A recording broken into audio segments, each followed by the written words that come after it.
With the play-in spot locked in, the Warriors opted to rest Steph Curry against a G League level Jazz team. Klay Thompson came out of the gate firing as the first option, leading the way with 25 points in the first half and never giving Utah a real chance. On ball or off ball, the man was hunting for buckets, so let's break down his performance.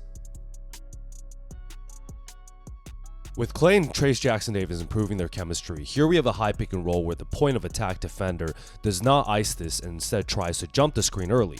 The counter to this is for Klay to cross over and reject the pick, getting a step in front of Collin Sexton. Thompson has a drive here, but we all know he would rather step back into a tougher three-pointer, but here he knocks it down.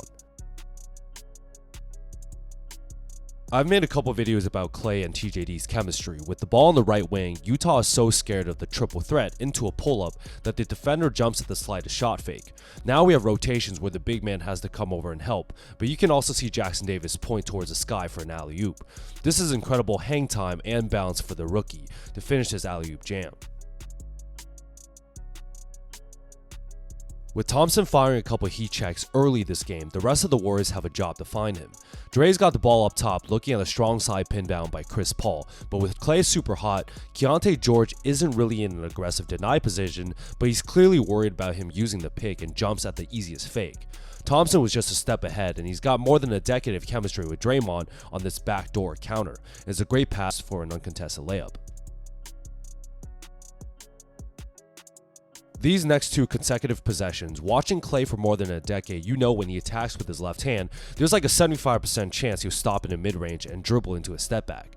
He loves stopping on a dime and then either leaning back for a one-legger or a jump stop that gives him rhythm. He's able to knock these two middies in. I remember watching this live, and after the defensive rebound, all eyes were on Klay running around the court. CP3 knows his job is to find him, and it's an unwritten rule for the other Warriors players to set screens to free him up. Moody sets the first one on Collin Sexton, but the passing lane isn't even there, though Sexton hilariously just bounces off the initial screen. Now Klay is completely free, so GP2 comes for the second pin down, but the Jazz do a good job of recognizing and switching at the last second.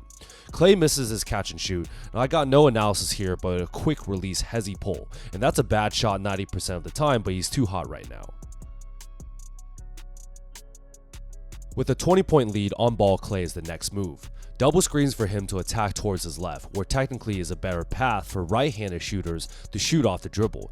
Hendricks gets the first switch, but that second Looney screen got Utah miscommunicating. Yurtseven first comes out to hedge, but wants no part of the mismatch, so he points for Hendricks to go back to Klay. But at this point, I'd imagine the Jazz players thought this was also a switch. This slight miscommunication and gap in the defense, as Hendricks backtracks for a couple steps, is all Klay needed to pull up from 28 feet. This was a beautiful misdirection play. On-ball pick and roll with CP3 and Draymond, and with the Jazz big man showing up high while waiting for George to recover over the screen. This is a terrible coverage in my opinion, considering Chris Paul is not going to pull up from 3, and it gives him an easy counter to pass to the rolling Draymond Green, who now has a full steam ahead. Simultaneously on the weak side, Payton is setting a back screen on Klay's man, but his own defender has to leave and come over to rotate on Draymond. Now we essentially have a 3-on-2, and credit Klay for not settling on the perimeter, instead cuts to the rim for a much easier bounce pass and a nice sweet reverse layup. Finding Thompson with his off-ball movement is truly an art. Initial high pick and roll with Jackson-Davis and the Jazz switch. The real action is on the baseline where Klay has a step on his defender and looking to come out to the right corner where Draymond's setting an exit screen. With Paul now on the right wing looking to find Thompson, Sensabaugh makes a second mistake by trying to recover and cheat the screen by shooting the gap. The counter by Klay here is to stop in his tracks right in the corner where he now has the space to catch and shoot in rhythm. There you guys have it, a short breakdown on the first option Klay Thompson on the night where Steph Curry was out on rest and Kuminga's just returned. Klay pretty much ended the game in the first half against a tanking Jazz team by looking for a shot on off-ball screens and fast break heat checks.